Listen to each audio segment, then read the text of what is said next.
Wrap-up du mois d'avril, je te partage 5 livres à lire selon ton mood sur la base de mes lectures.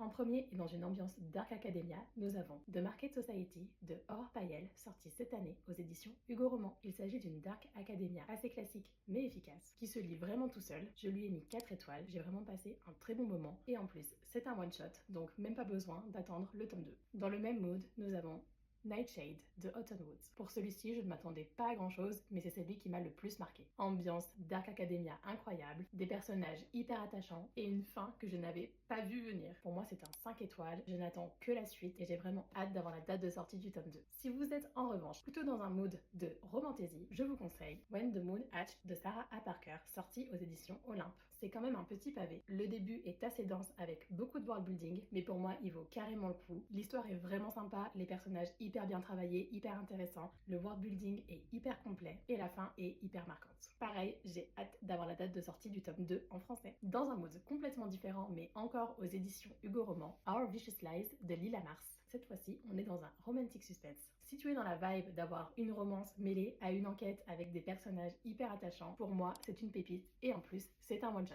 Et enfin, si tu recherches un mood un peu plus sombre, mêlant dark romance et dark academia, nous avons Hellstone Academy, sorti cette année aux éditions BMR. Là, on est vraiment sur un livre destiné à un public averti, sombre et avec beaucoup de smut, très efficace dans son genre. Avec une fin vraiment inattendue, le tome 2 vient de sortir en ebook, donc on va enfin pouvoir savoir la suite. Pas de flop pour moi ce mois-ci, j'ai vraiment adoré toutes mes lectures, et si vous avez des recommandations pour le mois de mai, je suis carrément preneuse.